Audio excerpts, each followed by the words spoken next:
UPSC आपको first day से challenges को फेस करना सिखाती है और मेरे साथ भी यही हो रहा है। फर्स्ट डे से जब से मैंने प्रिपरेशन चालू की है तो मुझे बहुत सारे चैलेंजेस फेस करने हैं, लेकिन that's a part of our preparation. क्योंकि जिस दिन हम ब्यूरोक्रेट बनेंगे उस दिन हमें इसी तरह के एनवायरनमेंट से रहना होगा, लोगों से इंटरेक्ट करना होगा, उनकी अलग अलग प्रॉब्लम्स को सुनना होगा। तो जब ये चैलेंजेस अभी से हम फेस करके जाएंगे तो आगे चल के हमें इतनी दिक्कतें नहीं फेस करनी पड़ेंगी। आगे लोगों से जब इंटरेक्ट करेंगे तो उनकी प्रॉब्लम्स को शायद ज़्यादा अच्छे से हम सॉल्व कर पाएँ या ज़्यादा अच्छे से उन्हें हेल्प कर पाएँ।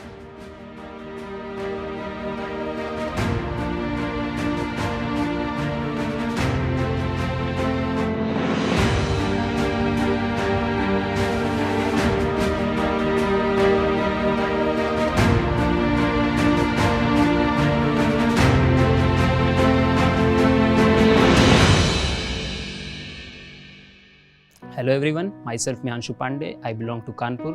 My father is a businessman and my mother is a housewife. I have done my graduation in history from the DBS College Kanpur and currently I am pursuing for MA from the same college and right now I am preparing for UPSC and willing to give the attempt this year. मैं अपने family background के बारे में बताना चाहता हूँ। अभी मैं अपने मम्मी पापा और अपनी छोटी सिस्टर के साथ अपने घर में रह रहा हूँ और मेरे फादर जो हैं उनके मल्टीपल बिजनेस हैं और जो मेरी छोटी सिस्टर है वो एक NCC कैडेट है and my mother is a home maker. मेरी जो फैमिली है वो एक बिजनेस डूइंग फैमिली है और everyone expect in the family that I will do a business someday, but I have a much inclination towards UPSC. That's why I am preparing for UPSC and willing to give attempt this year. तो UPSC की journey मेरी start होती है जब मैं class 8 में था। उस समय मेरे स्कूल में एक इवेंट हुआ, वहाँ पे जब जो उस समय के करंट डिस्ट्रिक्ट मजिस्ट्रेट थे कानपुर के, वो वहाँ पे एक चीफ गेस्ट थे और उसके बाद फिर मैंने जाना कि क्या होता है IAS, क्या होता है UPSC। उसके बाद जब क्लास 12 पास किया तो एक बड़ा चैलेंजिंग क्वेश्चन मेरे लिए था कि आगे मैं क्या करूं। तो उसके लिए फिर मैंने स्टार्ट किया UPSC के बारे में और कुछ जानना, और उसी बीच मेरी मुलाकात होती है एक कानपुर में ही रहने वाले एक PCS ऑफिसर से।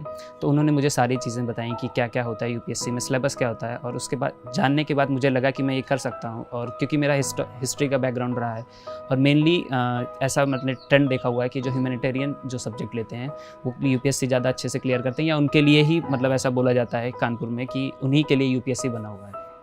तो ये एक कारण था मेरे लिए UPSC प्रिपेयर करने का। मोटिवेशन UPSC के पीछे था 2018 की ये कहानी है, जब सिस्टर जैन देशमुख मैम ने क्लियर किया था UPSC और उनके जब बहुत सारे वीडियोस YouTube प्लेटफॉर्म पे आए और मुझे पता चला कि और डिटेल में नॉलेज हुई UPSC के बारे में, और उनके बारे में जानने से मुझे ये भी पता चला कि ऑप्शनल कैसे सेलेक्ट करना है, बाकी सारी चीज़ें भी उनके ही एक्सपीरियंसेस से मुझे पता चली। और इसी वजह से मुझे लगता है कि एक दिन मैं भी उन्हीं की तरह कभी UPSC एस्पिरेंट से UPSC ब्यूरोक्रेट तक की मेरी जर्नी पूरी होगी।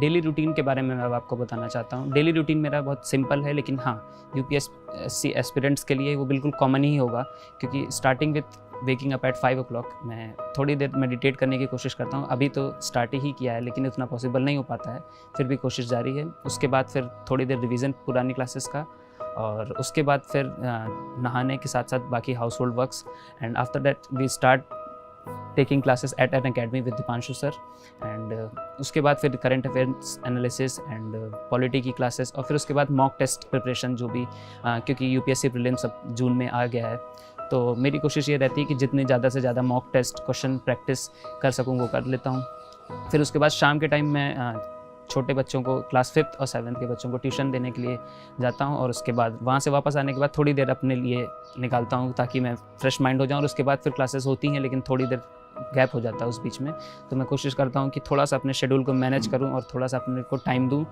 पढ़ाने आने के बाद मैं अपने लिए टाइम निकालता हूँ, फैमिली के लिए टाइम निकालता हूँ, और उसके बाद फिर मैं कोशिश करता हूँ कि थोड़े बहुत मॉक टेस्ट या थोड़ा बहुत रिवीजन करने के साथ साथ कुछ एन्जॉयमेंट या समथिंग लाइक मूवी देख लेना या फ्रेंड्स के साथ टाइम स्पेंड करने की कोशिश करता हूँ। और उसके बाद फिर 9 साढ़े 9 तक मैं खाना खा लेता हूँ, और उसके बाद फिर मेरी कोशिश रहती है कि थोड़ा सा ऐसा एक्सप्लेनेशन अपने आप को दिन भर का देने की कि कैसे ही आगे का दिन आगे भी ऐसे ही शेड्यूल मेंटेन करना है, या फिर नॉर्मली जो अभी चल रहा है जिस हिसाब से अभी प्रिपरेशन चल रही है उस हिसाब से आगे मेरा क्या अप्रोच रहेगा वो सब प्रिपेयर उसी बीच में कर लेना होता है। और फिर 11 साढ़े 11 के आसपास मेरी कोशिश रहती है कि मैं सो जाऊँ, और उसके बाद आगे नेक्स्ट डे फिर सेम रूटीन फॉलो करना चाहिए।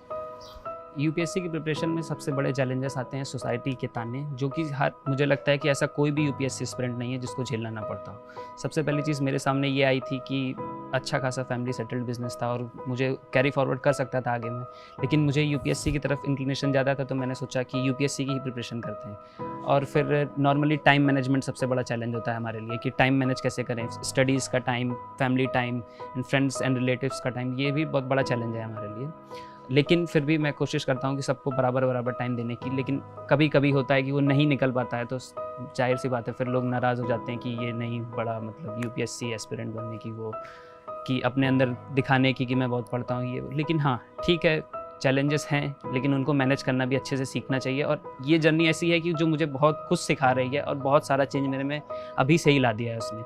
तो कोशिश यही रहेगी कि यही चैलेंज अगर अभी मैं फेस कर लूँगा तो आगे चल के जब ब्यूरोक्रेट या और किसी फील्ड में जाऊँगा तो यही जो टाइम है यही मुझे आगे चल के टाइम मैनेजमेंट में काम देगा। एंड सबसे बड़ा अदर चैलेंज जो होता है कि प्रिपरेशन को लेके कि सिलेबस क्या है, सिलेबस सबसे बड़ा चैलेंज है, क्योंकि सिलेबस ही नहीं जब पता होगा तो क्या करना होगा। तो स्टार्ट किया था जब मैंने सिलेबस, तो सबसे पहले सिलेबस को एक कंसाइज किया कि कितना है क्या है, सारी चीज़ें उनको लिया। और उसके बाद फिर मैंने कोशिश की कि ऐसे सब्जेक्ट्स को उठाता हूँ जिनसे मार्क्स ज़्यादा आ सकते हैं, या फिर जो कि मेरे स्ट्रॉन्ग सब्जेक्ट्स हैं जिनको मैं अगर आगे कैरी फॉरवर्ड करूँगा तो उनसे मार्क्स ज़्यादा मैं निकाल सकता हूँ। जब बाकी ऐसे सब्जेक्ट्स को छोड़ दिया जिन्हें छोड़ा नहीं, मतलब उन्हें भी प्रिपेयर करता गया, लेकिन उतना फोकस उन पर नहीं है जितना बाकी सब्जेक्ट पे जहाँ से मेरे मार्क्स ज़्यादा आ सकते हैं। तो ये भी एक बड़ा चैलेंज है कि कैसे प्रिपेयर करना है सारी चीज़ें। और सबसे बड़ा मोटिवेशन मेरे लिए इस बीच में ये रहता है कि जब सर की क्लासेस, दिवांशु सर की क्लासेस होती हैं तो वो बता देते हैं बीच बीच में कि कैसे क्या प्रिपेयर करते रहना है। बीच बीच में उनके जो डेली सेशंस होते हैं रिलेटेड टू यूपीएससी, तो उसमें भी काफ़ी हेल्प मिलती जाती है मुझे प्रिपेयर करने के लिए। तो यूपीएससी की जो जर्नी होती है वो हमें बहुत सारे चैलेंजेस से ऐसा फेस करा देती है कि वो हमें आगे चल के किसी भी चैलेंज से लड़ने में हमारी हेल्प कराती है। और मुझे नहीं लगता कि कोई भी ऐसा यूपीएससी एस्पिरेंट होगा जिसे चैलेंजेस नहीं फेस करने होते होंगे। और ये जर्नी एट द एंड हमें ऐसी जगह ला के छोड़ देगी जहाँ हम चैलेंजेस, किसी भी तरह के चैलेंजेस जो लाइफ में आएंगे उनसे आगे बढ़ सकेंगे और बिना किसी रोक टोक के या बिना किसी दिक्कत के हम आगे बढ़ जाएंगे। ये चैलेंजेस जो ये जर्नी सिखा रही है वो बहुत काम आएगा। सारे यूपीएससी एस्पिरेंट जो मुझे देख रहे हैं, मैं उन्हें सिर्फ यही बताना चाहूँगा कि कभी भी लाइफ में डीमोटिवेट फील नहीं करना। जिस भी दिन डीमोटिवेट फील हो तो ये याद करना है कि किस दिन आपने ये जर्नी स्टार्ट की थी और क्यों की थी। जब आप ये सोच लेंगे कि आपने ये जर्नी क्यों स्टार्ट की थी तो आपको ये लगेगा कि आपको ये फील होगा कि हाँ अभी भी कुछ है लाइफ में करने को। अगर आप डीमोटिवेट हो जाएंगे तो फिर ये जर्नी जो है ना वो आपको और नीचे दबा देगी, क्योंकि प्रेशर वैसे ही बहुत सारा होता है, सिलेबस का प्रेशर है, सोसाइटी का प्रेशर है। तो अगर आप इस प्रेशर से नीचे हो जाएंगे, डीमोटिवेट हो जाएंगे कि आगे नहीं होगा, या बहुत सारे ऐसे चैलेंजेस होते हैं लाइफ में जो शायद आगे चल के हर किसी को फेस करना पड़ता है, तो डीमोटिवेट नहीं होना है। यही मेरा मैसेज होगा सबके लिए कि डीमोटिवेट फील मत करें और लेट्स क्रैक इट।